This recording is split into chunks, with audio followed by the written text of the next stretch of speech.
bonsoir. En effet, il y a deux types de salons. Tu copies Jules là, c'est normal? Ah non, lui en fait il dit genre, moi je dis type... Bienvenue au Paris Games Week édition 2012. Alors cette année, contrairement à l'année dernière avec notre émission que tout le monde a suivi bien entendu, on sera 4 à présenter les jeux. Donc il y a Robin, moi-même Marc, il y a Thibaut. Salut à tous. Et il y a Hugo. Hello. Donc on va essayer de faire le tour d'un maximum de stands, on ne pourra pas tout voir mais on va essayer de voir les principaux. Activision, Electronic Arts, Ubisoft, Square Enix, Nintendo. la Wii U, voilà. Avec la Wii U. Beaucoup de grosses licences, des jeux très attendus comme Halo 4, enfin le retour, Crysis 3, Need for Speed, Devil May Cry, 3, ouais, Far tout à Cry fait. 3, Dead Space. Dead Space, il y a beaucoup de licences qui feront leur retour, Medal of Honor aussi, et Call of Duty bien entendu.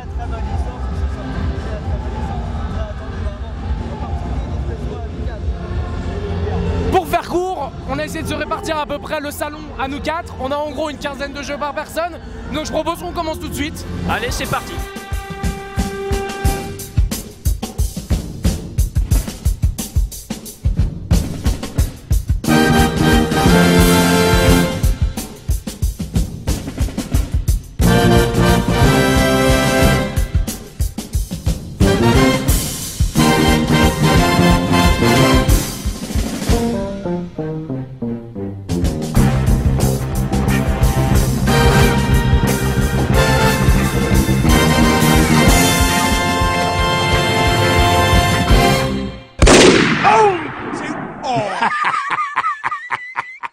Écoute, très belle édition, 3e édition du Paris Games Week, un peu plus grande que l'année dernière, j'ai l'impression, ça va être plus facile pour circuler le week-end, parce que l'année dernière, je me souviens, c'était embouteillage, c'était horrible. Sinon, le reste, voilà, il y a tous les jeux de cette fin d'année, il y a chez Electronic Arts des jeux qui vont sortir en 2013, plutôt une bonne nouvelle, c'est une belle édition. J'espère qu'un jour le Paris Games Week aura une ampleur internationale comme le 3, comme la Gamescom, comme Tokyo Game Show. Mais là déjà c'est les premières étapes, c'est que la 3e édition. C'est ça. Et c'est bien. Déjà, voilà. C'est bien. 3e édition c'est bien. Ouais. C'est bien, c'est une bonne chose. Ok. Bah, merci beaucoup Julien. Et puis à bientôt j'espère. À bientôt, ça marche. Sur un prochain salon. À bientôt.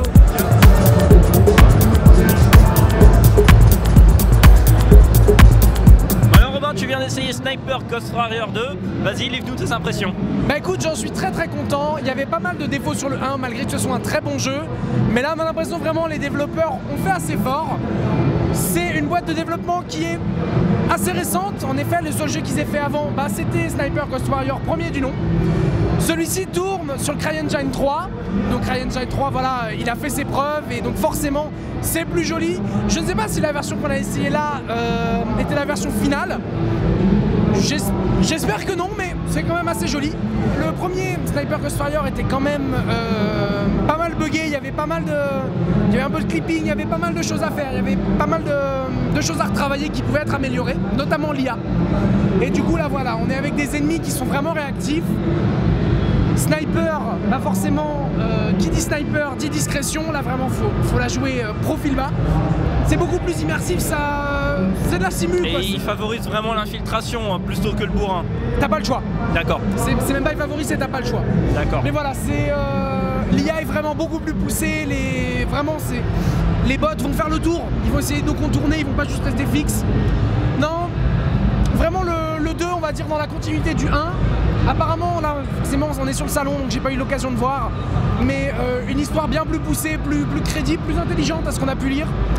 Mais non, vraiment, Ghost Warrior 2, Sniper Ghost Warrior 2, non, quelque chose à surveiller, vraiment. Donc on peut espérer peut-être la naissance d'une nouvelle saga d'infiltration. Peut-être en effet, ça serait toujours nouveau parce que...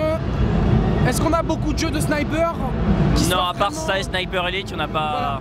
Sniper Ghost Warrior 2, mieux que le 1, voilà. D'accord, super, petit top. Merci Robin.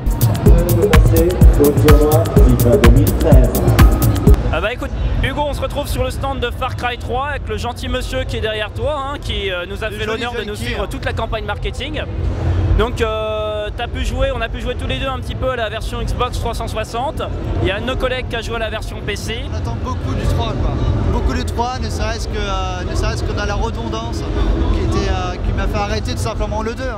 Et est-ce que tu retrouves la redondance dans Far Cry 3?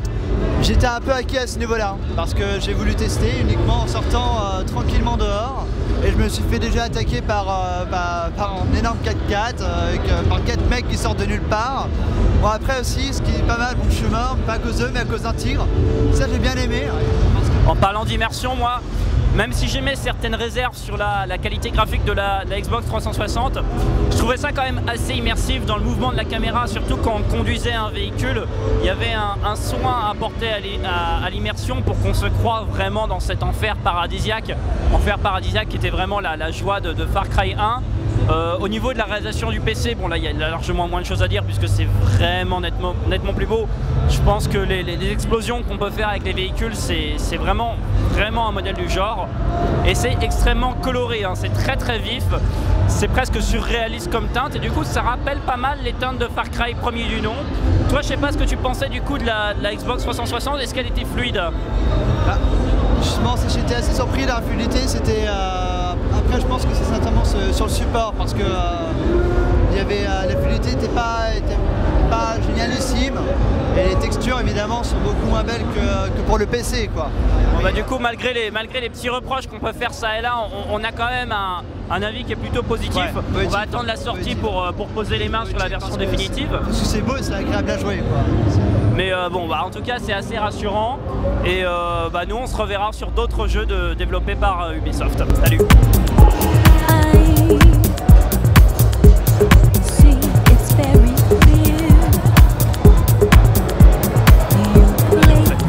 Voilà, nouvelle interview complètement différente. On se retrouve ce coup-ci chez Square Enix et j'ai changé de côté. Donc voilà, et comme c'est très différent, on va faire un autre jeu d'infiltration qui est Hitman 5, Hitman Absolution. Alors Marc, je n'ai malheureusement pas pu mettre mes mains sur ce nouveau Hitman, donc qu'est-ce que t'en as pensé toi? Eh ben, moi j'ai fait tous les Hitman depuis la création et je trouve il a beaucoup d'aspects, il y a du bien, il y a du pas bien. Beaucoup reprocheront l'aspect, bon forcément il privilégie un petit peu le bourrin malheureusement, il y a pas mal de situations qui peuvent se régler comme ça. Néanmoins il a une très bonne immersion et quand on choisit de jouer la carte de l'infiltration, on peut vraiment vivre de très chouettes missions. Il y a vraiment des niveaux de difficulté très personnalisables, ça peut aller jusqu'à une difficulté assez extrême. Et il y a un éditeur de mission très sympa qui permet de créer ses propres contrats, donc d'avoir des assassinats vraiment personnalisés, si j'ose dire. Mais est-ce qu'on pourrait penser que, on va dire, cette nouvelle approche un petit peu moins infiltration serait en vue de capter un peu un nouveau public, un peu les néophytes? Bah absolument, je pense que c'est un petit peu dans la même veine que le virage qu'avait opéré Splinter Cell Conviction à l'époque où voilà, il y avait plusieurs approches qui étaient valables dans le jeu, mais quand on choisissait de la jouer infiltration, il y avait quand même un univers largement plus sympa. Et là je pense que c'est pareil, le joueur doit faire un choix. Bon, s'il veut y aller bourrin, bon bah oui, il peut y aller bourrin. Après, c'est pas un jeu qui est fait pour, donc ça sera un TPS médiocre. S'il veut jouer la carte de l'infiltration, il y a les costumes, il y a les armes, il y a les techniques d'infiltration, on peut se baisser. Donc ça, c'est comme à l'ancienne, on peut planquer les cadavres, ça n'a pas changé. D'accord, sinon au niveau design, graphisme, qu'est-ce que t'en penses? Au niveau de graphisme, c'est pas mal, c'est pas un étalon du genre, mais néanmoins il a une jolie direction artistique et je trouve que les niveaux ont beaucoup de soin pour avoir pas mal de personnalité, un très bon level design, ce qui permet de jouer sur plusieurs angles d'approche, un petit peu comme on avait vu dans Deus Ex. D'accord, merci beaucoup Marc.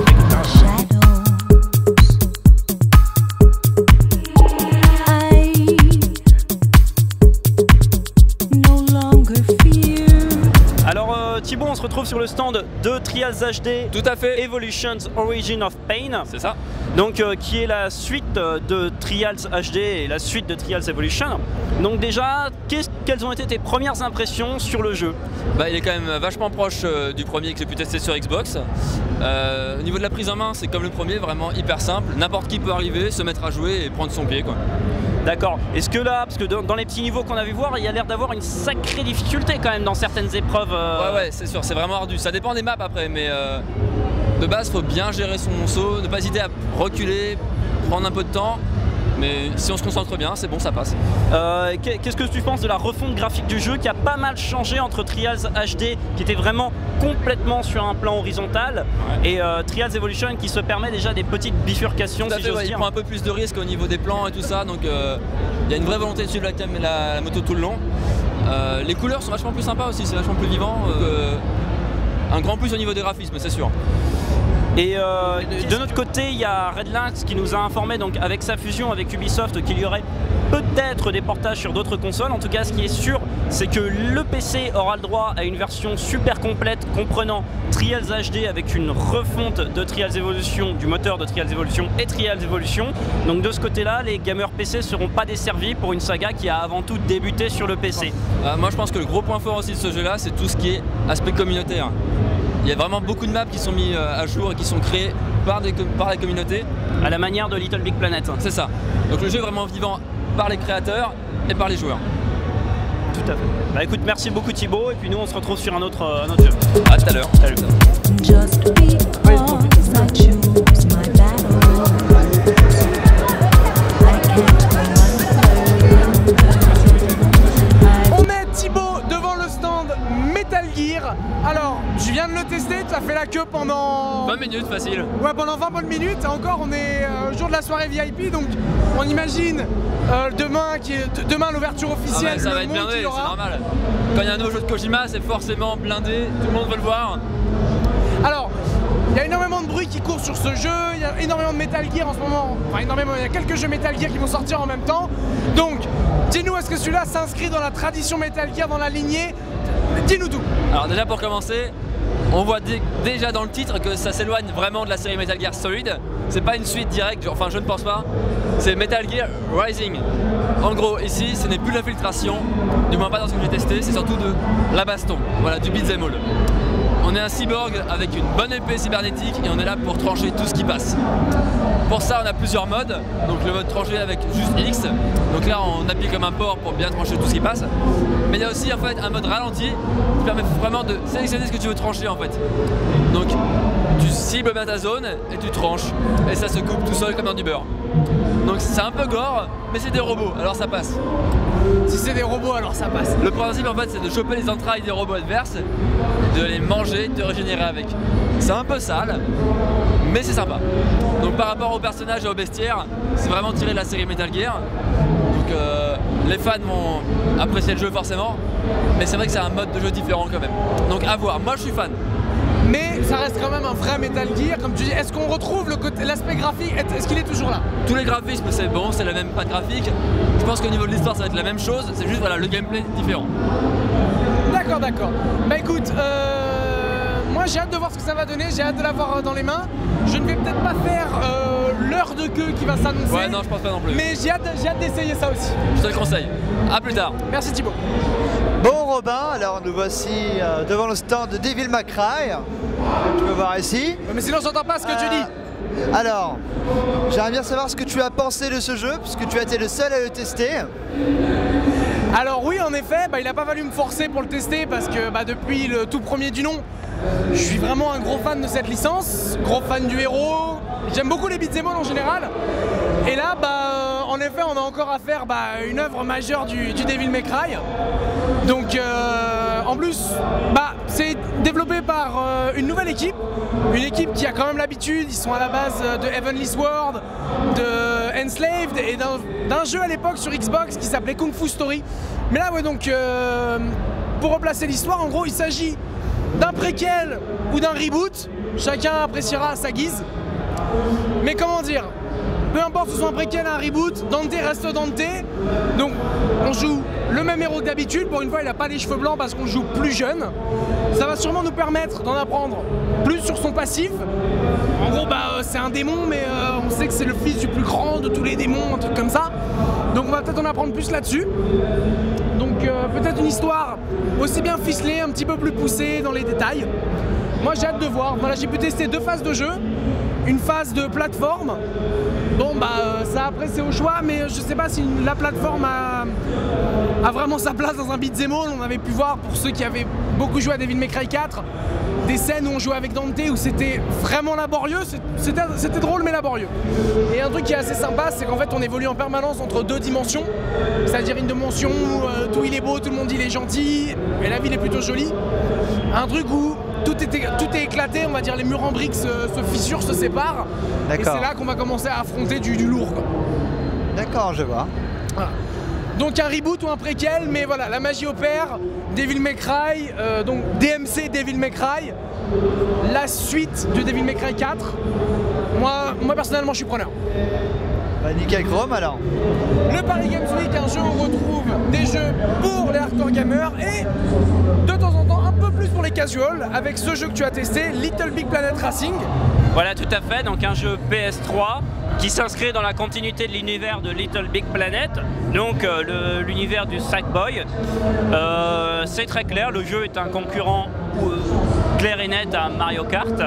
C'est exactement le même gameplay puisqu'on retrouve les personnages de l'univers Little Big Planet dans des petites cartes, des petites voitures. On fait des courses dans des circuits assez fantasques. Est-ce qu'on se lance des trucs à la gueule? Et on se lance des trucs à la gueule. Donc bon, de ce côté-là, moi j'affiche une toute première déception par le manque d'ambition. C'est-à-dire que au niveau, rien n'est neuf dans le gameplay. C'est-à-dire que les cartes se conduisent plus ou moins de la même manière et les items sont très similaires. C'est la tête chercheuse qui va aller chercher le mec qui est devant, le truc à larguer pour le mec derrière, etc. etc. Pour ne pas dire une banane et une carapace rouge. Voilà, bon forcément il y a des designs différents mais c'est exactement le même concept. Et c'est quelque chose qui se retrouve sur pas mal de Mario Kart-like. Il y en a un par exemple qui est sorti il y a très peu de temps sur le monde de la F1 qui aussi a les mêmes problèmes dans le manque d'innovation par rapport à ce qu'avait apporté Mario Kart en son temps. D'accord, mais dans notre Little Big Planet, on se souvient aussi que ce qui fait la force de ce soft à la base, c'est l'éditeur de niveau. Peut-être qu'on pourra en retrouver un. Oui, non, mais la part belle est mise de ce côté-là à profiter des joies de l'univers de Little Big Planet. Néanmoins, j'émets aussi une réserve sur le fait que la conception des niveaux ne profite pas pleinement de l'univers Little Big Planet. C'est très convenu.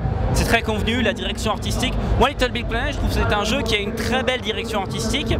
Et le jeu, je l'ai trouvé plus que banal. On m'aurait peut-être pas dit que c'était Little Big Planet, enfin l'univers Little Big Planet. Je m'en serais pas rendu compte. Et je pense en plus graphiquement pour la PS3, c'est au-delà de l'aspect un petit peu simpliste que recherche Little Big Planet, c'est quand même pas... le jeu pourrait faire beaucoup mieux, surtout sur PS3. D'accord, peut-être un jeu à surveiller sur les prochains softs à venir. Oui, je pense que c'est une branche qu'ils vont exploiter puisque ça fait un bout de temps que autant sur Xbox 360 que sur PS3, on cherche à avoir différentes sortes de jeux susceptibles d'être un concurrent pour Mario Kart. La plupart n'y arrivent pas. Donc bon, j'imagine peut-être que d'échec en échec, ils finiront par avoir un jeu qui prétend vraiment à ce titre. En apprenant de leurs erreurs, d'accord. Donc quelque chose à surveiller. Merci Marc.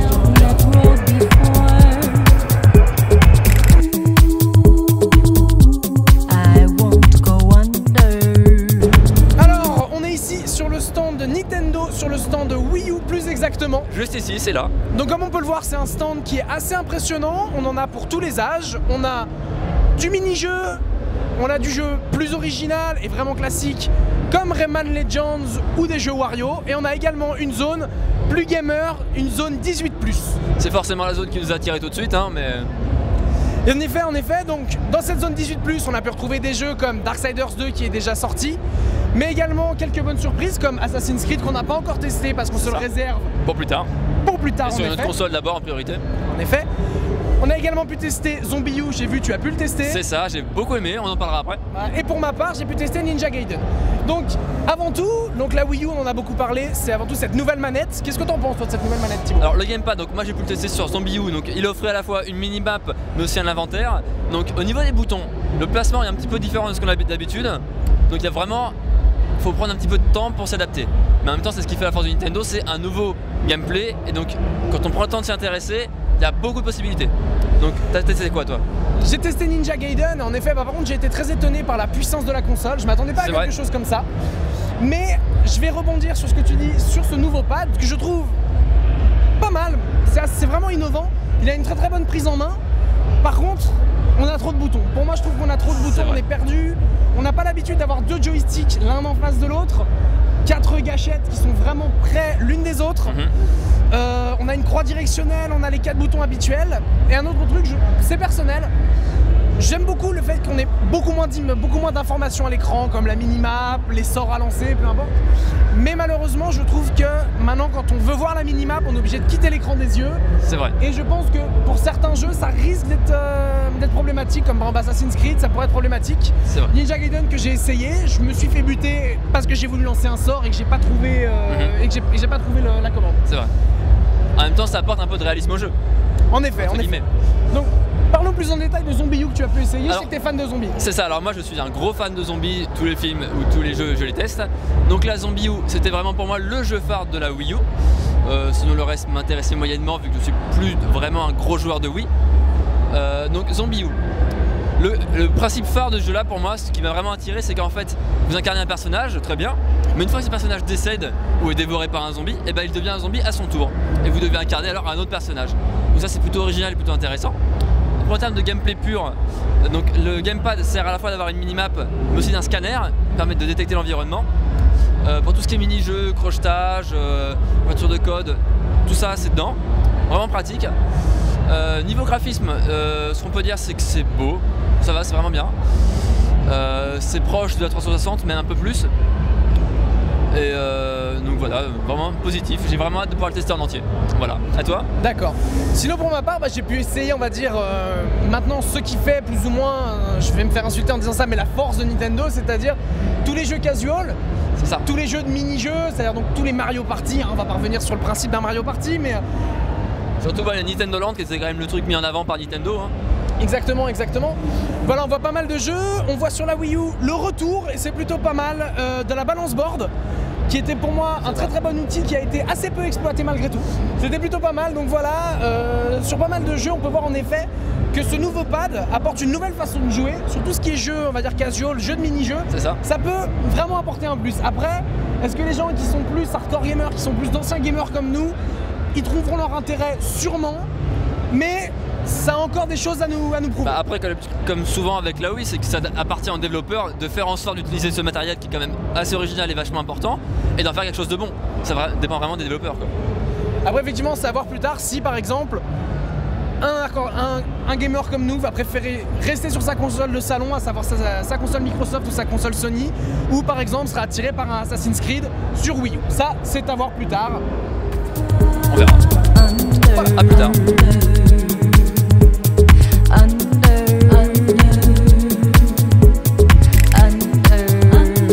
Alors écoute Robin, tu as aussi essayé le nouveau Need for Speed Most Wanted. Alors quelles sont tes impressions, surtout par rapport au NFS de l'année dernière qui s'appelait The Run et qui avait pas mal de qualités mais aussi pas mal de défauts. Là, qu'est-ce qu'ils ont changé? Bah écoute, donc là Need for Speed Most Wanted, le remake du précédent volet, enfin d'un précédent volet qu'on a pu connaître sur 360.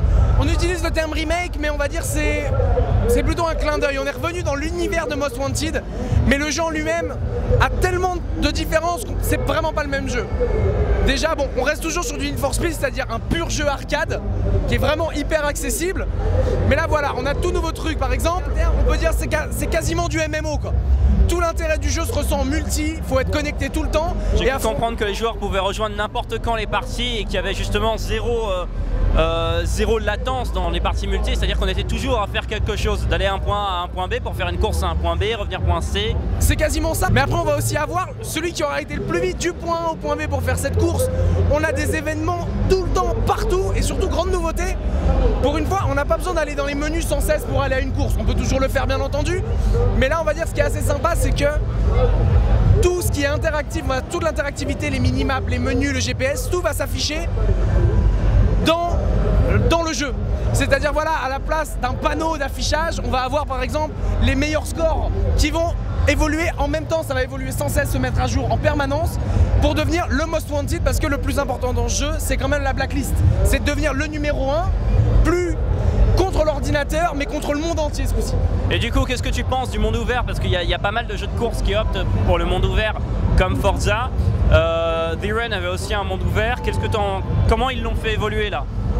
Bah écoute, j'ai envie de te dire, là on arrive vraiment à quelque chose de très très abouti et vraiment qui a sa place. C'est pas juste du plus de dire ouais c'est sympa, on se balade dans un monde ouvert avec sa voiture. Il est utilisé vraiment. Là c'est l'intérêt, je vais pas dire si, c'est le premier intérêt du jeu. C'est qu'on rien n'est écrit, on écrit le jeu comme on veut. Et nouveau point, moi par exemple, très souvent quand je commençais un Need for Speed, bah c'était rigolo de commencer avec une petite voiture, de commencer genre avec une Clio ou une Impala, mais devoir attendre la fin du jeu pour pouvoir avoir une Viper, une R8, une Aston Martin, c'était assez dur. Tandis que là, toutes les voitures sont accessibles dès le début du jeu. On a juste à se balader dans le monde, la trouver, appuyer sur un bouton et clac, elle est dans le garage. Et est-ce que niveau impression de vitesse ça marche bien du coup? Parce que de ce que j'ai vu, il y avait une sacrée impression quand on est en Lamborghini ou en Austin. Bah là voilà, j'ai vraiment, quand tu prends une Lamborghini, tu prends toutes ces voitures qui sont des monstres de puissance. Quand tu vas à fond, c'est vraiment un petit pilotage à avoir. En effet, chaque voiture va avoir sa propre ligne de conduite. En effet, on peut pas dire non plus que c'est de la simu, mais chaque voiture voilà, va être plus ou moins lourde, plus ou moins puissante, plus ou moins nerveuse. Et un truc assez sympa à noter, chaque voiture va nous permettre d'avoir accès à des épreuves propres à cette voiture.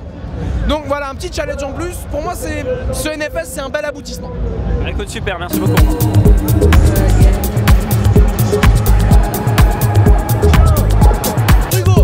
Hugo, au lieu de parler du prompteur, donc on vient de tester Tekken. Donc Tekken, comme tout le monde le sait, ça pose les bases du jeu de combat. Au jour d'aujourd'hui, on a plus de 20 millions d'exemplaires de Tekken qui sont vendus dans le monde. On a 2 films, Tekken 1 et Tekken 2 avec Liam Neeson. Ça n'a pas grand chose à voir, mais faut le souligner. Oui, faut le souligner, dans l'appellation, c'est à peu près ça. Ouais. Qu'est-ce que t'en as pensé de ce Tekken? J'étais très étonné, ne serait-ce que par la variété des personnages. Personnages qui parfois ne se prennent pas au sérieux. Comme tu dis, en effet, bah, on a un raptor boxeur, un kangourou, des monstres dans tous les sens. On a, il me semble, dans celui-ci, une quarantaine de personnages, beaucoup de nouveaux. Après, personnellement, je trouve ce Tekken, à part le fait de pouvoir certaines fois traverser les arènes, un petit peu comme à la base on Dead or Alive, dans Mortal Kombat aussi on pouvait faire ça, mais c'est assez anecdotique, je trouve. On n'a pas grand chose de révolutionnaire dessus. Après, un Tekken reste un Tekken. De toute façon, n'importe quel Tekken est un grand jeu. Ah ouais. Donc voilà, on peut dire encore un Tekken, mais encore un grand jeu, en effet. Merci.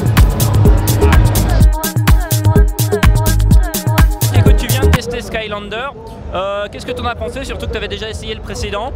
Bah écoute, Skylanders Giants, on peut parler pas réellement d'une suite, mais d'un gros add-on en effet. Donc pour vous rappeler le concept de Skylanders, c'est des petits personnages qu'on va acheter dans le commerce, qu'on va poser sur un socle et incarner ce personnage dans le jeu. On va avoir en gros une 60aine de personnages différents. Et dans cette nouvelle version du jeu, on va avoir les géants, c'est-à-dire des personnages plus grands que les autres, qui vont nous permettre de nouvelles actions, qui vont, on va dire, vraiment apporter un plus au jeu en termes de gameplay. Alors justement, puisque tu parles de gameplay par rapport aux images qu'on a vues tout à l'heure, est-ce qu'il y a, parce que moi ça me semblait assez brouillon, assez bordélique dans les combats, mais est-ce qu'il y a une vraie stratégie qui se démarque dans le choix de tes personnages, dans la manière d'agir avec eux? De là à parler de réelle stratégie, je sais pas, mais on va dire vraiment chaque personnage a plus ou moins son caractère propre, son histoire propre, ses mouvements à lui. Après on peut pas dire voilà, on va pouvoir faire des teams spéciales avec des combinaisons, mais vraiment on pourra se retrouver dans son personnage. Et surtout quand je dis se retrouver dans son personnage, c'est que chaque personnage va pouvoir évoluer, gagner en niveau, on va pouvoir débloquer des combos, des attaques, des sorts. Et chose que je trouve vraiment, on peut peut-être pas dire révolutionnaire, mais très bien pensé, un personnage est multi-console. Le personnage que vous achèterez sur votre Wii U va marcher sur votre 360 ou votre PS3. Je trouve ça vraiment très bien. Et est-ce que tu trouverais judicieux que justement le concept soit exploité un petit peu, parce que là c'est quand même un jeu pour enfants on va dire, est-ce que tu te sentirais de jouer de la même manière sur des jeux plus matures, des jeux de stratégie, un Dawn of War, un Warhammer 40 000 Dawn of War 3 avec des petits... Ah mais oui carrément, t'as vraiment énormément de potentiel avec ce système. Qui pour l'instant c'est les prémices de ce système. Là on peut voir que ça marche vraiment très bien, c'est automatique, on pose le personnage, tout de suite la console le reconnaît, on a quasiment pas de temps de chargement. Le jeu reste assez enfantin, il pourra séduire tout le monde, c'est vraiment un truc, je pense me l'acheter parce que voilà en plus c'est dans l'univers de Spyro. On aime ou on n'aime pas mais voilà c'est très coloré, c'est plutôt fun. Il y a une petite touche d'humour qui n'est vraiment pas désagréable. C'est vraiment bon. Bon bah d'accord, ok c'est noté, merci Robin.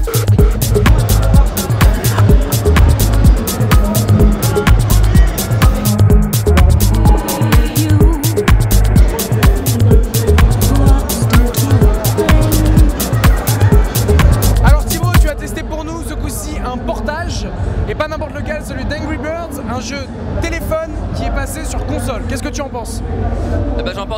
bien fait. Alors c'est vrai que Angry Birds, on ne le présente plus, hein. C'est un jeu mondialement connu qui a explosé les scores de vente et qui est hyper simple d'accès. Donc le principe c'est vous contrôlez des œufs, des oiseaux, et vous devez détruire la tête des cochons qui vous ont volé vos œufs. Alors là, on a pu trouver ce jeu sur la PlayStation avec le PlayStation Move, sur Xbox avec le Kinect et aussi à la manette. Alors ouais, donc Galgar, on est tous plus ou moins réticents ou compatissants avec Kinect. Qu'est-ce que ça donne d'être sans manette pour un jeu comme ça, qui normalement est vraiment tactile? Bah, ça répond plutôt bien, c'est vrai que Kinect, c'est Kinect, donc il y a toujours quelques problèmes de reconnaissance des mouvements. Avec le PlayStation Move, ça marche pas trop mal, ça c'est sûr. Mais bon, après moi je suis un fan de la manette, donc j'ai joué à la manette et ça réagit bien, quoi. C'est vraiment le gameplay simple et intuitif et bien respecté. D'accord. Est-ce qu'après tu peux nous parler d'un ordre de prix, parce que c'est quand même à la base un jeu de téléphone qui se retrouve sur console. Est-ce que tu peux nous en parler? Bah, c'est vrai que c'est un petit peu, on va dire, abusé ce qu'ils vont faire, c'est qu'ils vont reproduire en fait toutes les extensions de Angry Birds qui sont sorties. Donc il y a Season, il y a Rio et je crois que c'est tout. Space, aussi Space, qui sont réunis donc dans une même jaquette pour le prix de 30 €. Quand on sait que ces jeux sont gratuits maintenant sur téléphone. Gratuit ou 1,75 €, donc tu nous ferais un jeu pour normalement beaucoup moins de 10 €. C'est ça. Merci beaucoup. Au revoir.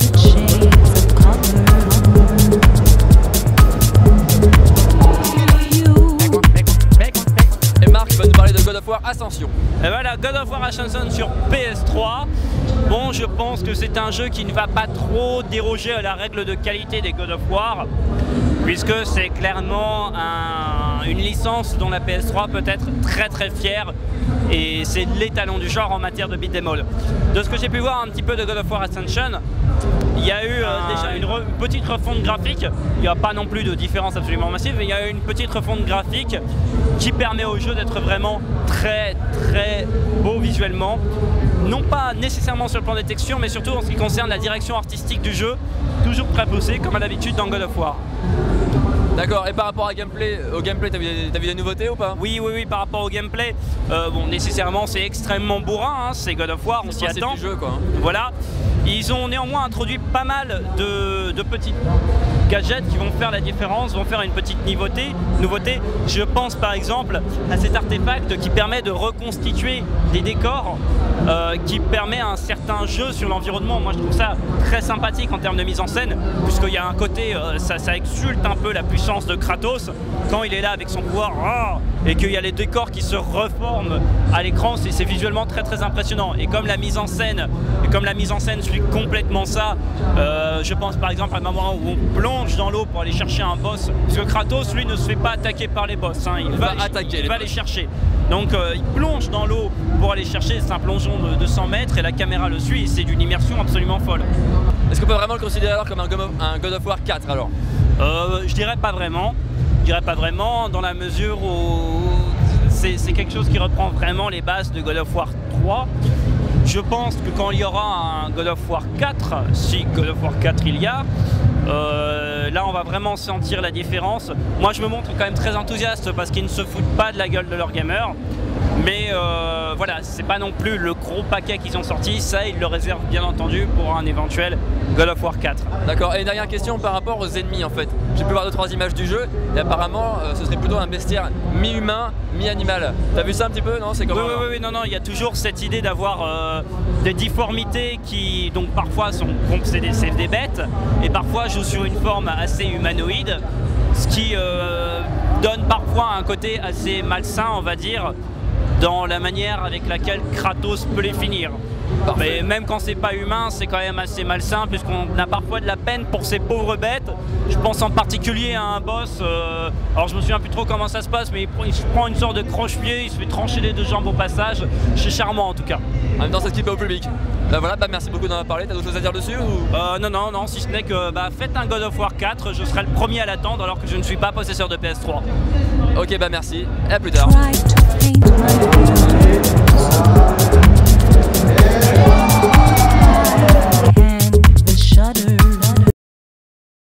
Alors, plus sérieusement, tu viens de testé pour nous Naruto Ultimate Ninja Storm 3. Et bravo, il a fait du premier coup. Merci.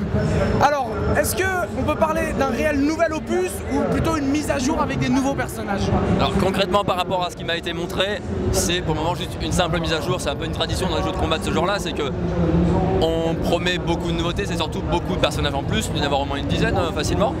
Les graphismes n'ont pas beaucoup changé et le gameplay reste sensiblement le même, mais ça reste agréable à jouer parce que le dernier était vraiment déjà très sympa. Au niveau de l'histoire c'est pareil, ça va un peu plus loin. D'accord, donc en effet on peut parler donc des nouveaux personnages, des personnages qui évoluent en fonction du manga depuis les premiers opus. C'est ça. Quelque chose qu'on peut vraiment apprécier. Sinon, est-ce que tu as ressenti des nouveautés en termes de gameplay, en termes de design? Bah non, pas du tout. D'accord. Bah merci beaucoup Thibaut pour ce test. C'est à peu près tout je crois. Voilà. Bah alors Thibaut, on se retrouve donc sur Medal of Honor Warfighter, donc le dernier né de la série Electronic Arts. Quelles sont les impressions alors? Alors d'abord il faut commencer par dire que j'avais beaucoup attendu celui-là, que j'avais fait le premier, qui m'avait beaucoup plu, qui était un petit peu court mais qui avait quand même une bonne expérience de jeu, beaucoup de missions différentes, assez variées. Et donc celui-ci, eh ben, faut admettre que je suis un petit peu déçu. Pourquoi? Alors en fait, au niveau des graphismes, sur Battlefield 3 ils ont fait beaucoup mieux, c'est même moteur graphique, et là on sent qu'ils pouvaient faire mieux quoi. Quelques défauts quand même. Toi t'en as pensé quoi? Bah écoute, moi j'ai joué un petit peu à la campagne solo. Ouais. Et j'ai trouvé quand même une certaine redondance dans le gameplay par rapport à ce que propose la concurrence. Bon, nécessairement on est obligé de citer Call of Duty, on est obligé de citer Battlefield qui est dans la même écurie, mais il manque l'innovation, il manque la petite étincelle qui fait la différence. Moi je me souviens quand j'étais plus jeune, je jouais à Medal of Honor sur la Deuxième Guerre mondiale, et ce qui faisait quand même que c'était des grands jeux, c'est qu'ils savaient manier la Deuxième Guerre mondiale. Là on a l'impression qu'ils progressent sur un terrain un petit peu où ils ont du mal à s'imposer quoi. Ils ont des gros concurrents et l'appétit qui fait la différence manque. C'est ça, en fait, ils n'essayent pas de s'éloigner des autres mais faire comme eux et de les battre sur le même terrain, mais ils n'y arrivent pas, c'est ça le problème. Et comment marche le multi du coup? Parce que là aussi les FPS marchent beaucoup sur le multi. Alors, le multi, il y a quand même pas mal d'options sympas par rapport au groupe, donc on peut vraiment communiquer entre eux comme sur tous les autres jeux, mais c'est mis en avant. Donc assez simple, on peut rejoindre son escouade qui est déjà en jeu et tout, ce qui a déjà été fait sur Battlefield 3, mais là qui fonctionne bien aussi. Moi de mon côté en termes de contenu, parce que je me concentre surtout sur la campagne solo, j'ai quand même noté une nette impression de vouloir jouer sur un aspect cinématographique qui se rapproche, alors je dirais pas de Call of Duty, mais dans la manière de concevoir les cinématiques et les filtres lumineux, les couleurs etc. Moi ça m'évoque vraiment les cinématiques de Battlefield 3. Et bon après je pense que le moteur est en jeu, peut-être certains développeurs qui ont fait partie du développement, mais de manière générale je trouve ça très factice et ça me plonge pas vraiment dans l'intrigue. C'est vrai. Après il faudra l'essayer complet, je pense que ça peut être un bon jeu quand même, mais c'est vrai que comme il était vendu comme le concurrent du prochain Call of Duty, pour le moment ça s'annonce mal. Bon, en attendant, on va espérer un nouveau Medal of Honor peut-être qui refera vivre les jours de gloire de la saga. Faut espérer ça. Et en attendant, on va se retrouver sur les autres jeux de EA Games. Tout à l'heure.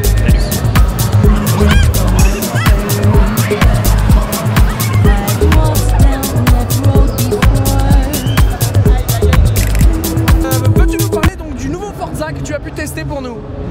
Et bah Forza Horizon, c'est un sacré virage qui est opéré pour la série Forza, puisque Forza Motorsport a toujours été une série qui a exclusivement été basée sur la course sur circuit et uniquement.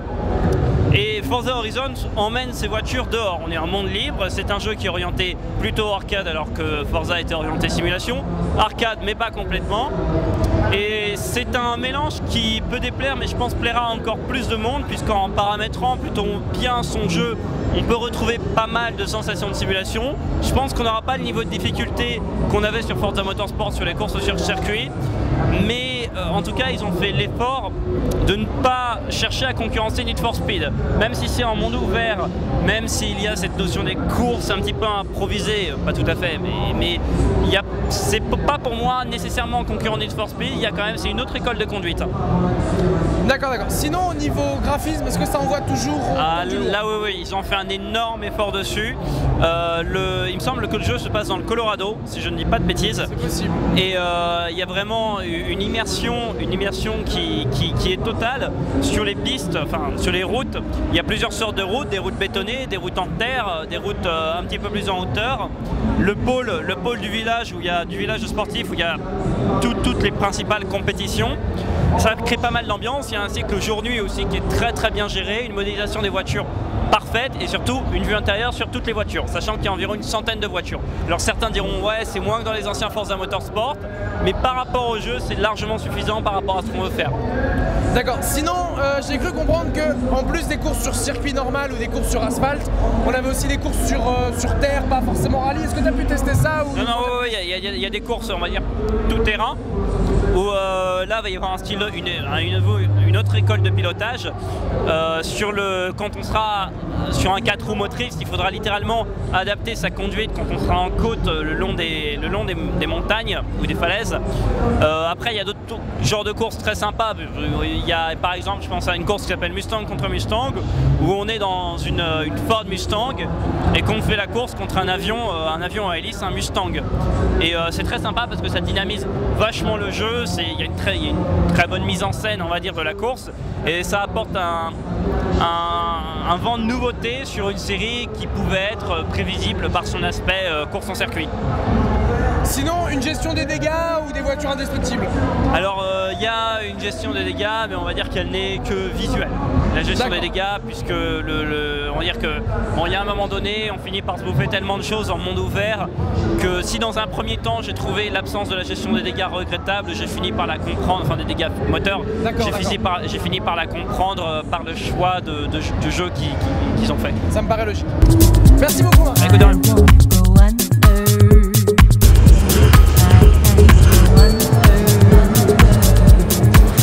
Écoute, tu viens de tester Fable Kinect, qu'est-ce que t'en penses? Bah bon, forcément je me montrais un petit peu sceptique sur le jeu, puisque Fable est avant tout, on va dire, un jeu de rôle, c'est un grand mot, mais on va dire que c'est un jeu qui a un certain univers et une certaine dimension rôle. Là ils ont clairement fait le choix d'en faire un jeu action Kinect, où on a des hordes de gobelins qui se précipitent sur nous, qu'on doit démolir avec des sorts. Je me montre un petit peu sceptique au niveau de la reconnaissance, parce que voilà, Kinect n'est pas à ce point-là mis en avant. La plupart du temps on se retrouve finalement à faire les mêmes gestes en permanence pour jeter des boules de feu, pour envoyer des éclairs, etc. Et s'il y avait une grande richesse dans Fable, c'était la liberté pour profiter de l'environnement qui avait une direction artistique formidable. Là on est sur un rail, et j'ai envie de dire pourquoi pas sur le jeu, j'ai envie de dire pourquoi pas dans le principe, mais pourquoi faire Fable? Pourquoi faire Fable? Bon, c'est probablement pour exploiter la licence qui marche plutôt bien, mais bon, en tout cas, si on est joueur assidu de Fable, c'est probablement pas ce qu'on cherchera. Si on cherche un Fable 4, c'est pas Fable 4. Peut-être à réserver donc aux plus jeunes. Oui, c'est clairement dans cette direction-là. La plupart des jeux Kinect s'y orientent. Après, on peut espérer que ce seront des choses qui seront mises à jour, on va dire, pour les prochains jeux Kinect ou Kinect 2. Mais bon, en l'état des choses, moi j'ai fait tous les Fables, et bon, personnellement, si c'est sympathique 10 minutes, c'est extrêmement redondant. Tu trouves pas ton compte dans l'absolu? Non, on en a vite fait le tour. Donc pour les plus petits peut-être, mais au-delà je le conseille vraiment pas. D'accord, merci Marc.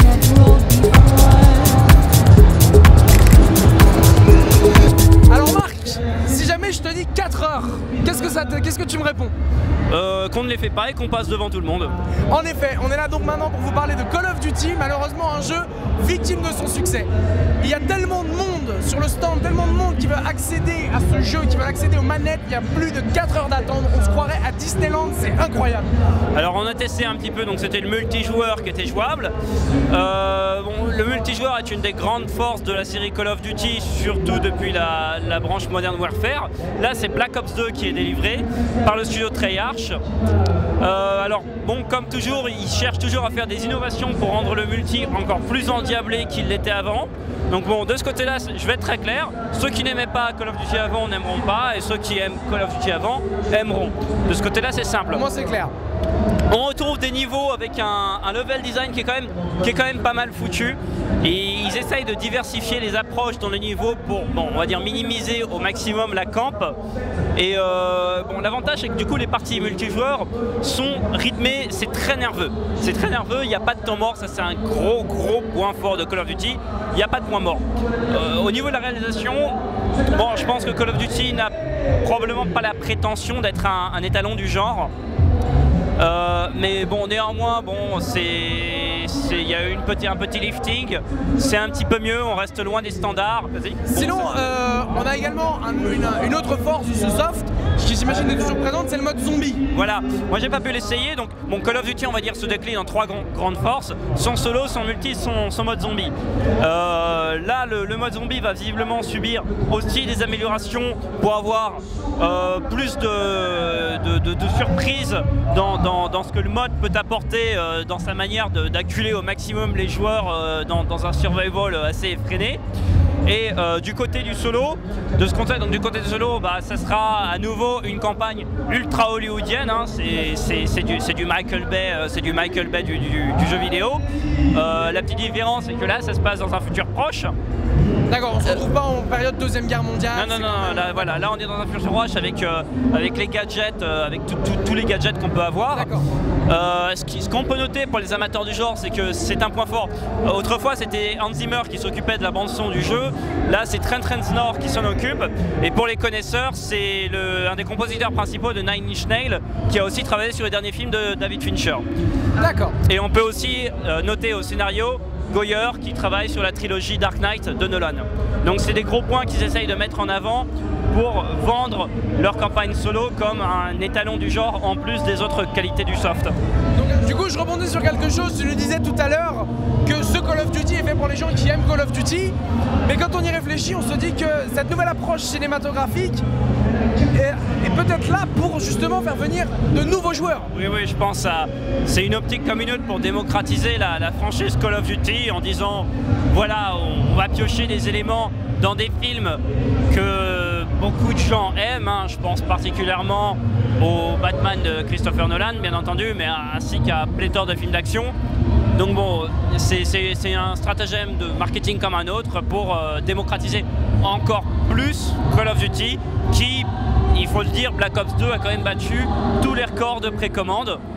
Donc on peut aisément imaginer que sa sortie, comme à l'accoutumée, pulvérise tous les records de vente dans tous les domaines culturels compris, enfin y compris le cinéma. Un gros blockbuster comme d'habitude. Pire que blockbuster. D'accord, merci beaucoup. Qu'est-ce que tu peux nous dire sur le Paris Games Week? Quelles sont tes attentes? Qu'est-ce que tu vas voir comme stand? Alors, j'en ai vu quelques... J'ai un petit problème de voix aujourd'hui parce que j'ai bossé hier, j'ai perdu ma voix. Donc, j'ai vu quelques trucs hier qui m'ont intéressé. C'est vrai qu'on arrive en fin de saison, donc il y a beaucoup de choses qui sont déjà vues, revues. Par contre, comme d'habitude, j'ai toujours une petite affection particulière pour les Street Fighter, donc je vais aller voir un petit peu ce qui se passe là-bas. J'ai vu aussi un truc dont j'avais pas trop entendu parler et qui m'intéresse bien. Je voudrais aller voir un petit peu Dishonored de près. Sinon, le salon en général, je trouve qu'il y a beaucoup moins de choses qu'il y a 2 ans. Ça s'est un petit poil réduit, c'est très bien encore, mais c'est vrai que ça s'est un peu réduit. Et puis je regrette quand même beaucoup qu'il n'y ait pas plus d'indépendants. Ouais, il y a quand même beaucoup d'énormes licences qui... Il n'y a que ça. C'est vrai qu'on a du Call of Duty, donc on a EA, Capcom, Ubisoft, Activision bien entendu, et les petits indés en fait ils n'ont pas trop leur place parce que apparemment les stands sont hyper chers et les petits indés ils peuvent pas quoi.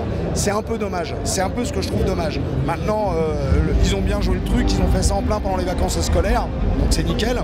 On le voit aujourd'hui, c'est un peu choquant parce qu'on a vu des mecs se faire piétiner à l'entrée et marcher vraiment dessus, donc ça c'est un peu choquant. Sinon le salon, il vient à peine d'ouvrir ses portes, c'est blindé de monde, ça va être je pense une très bonne journée. Ouais. Bah écoute, c'est très bien, est-ce qu'on te reverra peut-être l'année prochaine, du coup si nouveau salon il y a? Eh ben écoute, normalement il y a des chances qu'on me revoie pas mal, parce que j'ai arrêté, comme vous le savez, mon activité d'avant, pour en commencer une nouvelle maintenant avec Frank Connection sur le site. Je fais ma pub. Ouais, vas-y, je t'en prie. frankconnection.com.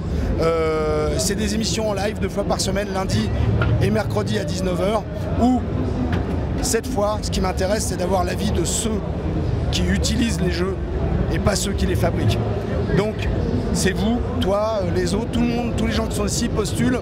On prend des sujets, on a entre 2 et 4 invités par émission et on parle de toute la culture geek en général. Séries, mangas, comics, BD, jeux vidéo, musique, films, etc. Tout ce qui tourne autour de l'univers geek, on en parle. Voilà, Frank Connection, de 19h, le lundi et mercredi. Venez nombreux. Super, retenez, c'est bien utile. Voilà. En tout cas, je te souhaite bon courage pour ton émission et puis passe une très bonne journée. Merci à vous aussi. Bye bye, ciao. Merci. Donc voilà, je pense qu'on pourrait espérer pour l'année prochaine, c'est toujours les grosses licences, peut-être un petit peu plus de jeux indés, peut-être des stands un petit peu plus espacés, histoire qu'il fasse moins chaud, parce que là vous n'êtes pas là, mais c'est vraiment terrible pour ceux qui n'ont pas pu venir, la chaleur qu'il fait ici. Et peut-être des stands un peu moins intimistes, des stands on va dire plus ouverts sur l'extérieur, de façon à ce que rien qu'en passant devant le stand, on ait des images du jeu, et voilà, qu'on ait compris qu'on est l'essentiel. Voilà. Voilà, tout à fait. Donc écoute, en attendant, on espère se revoir l'an prochain. Et puis bon, on vous souhaite un bon gaming sur les jeux déjà sortis et les jeux à venir qu'on vous a présentés. Et amusez-vous bien. À bientôt. Salut.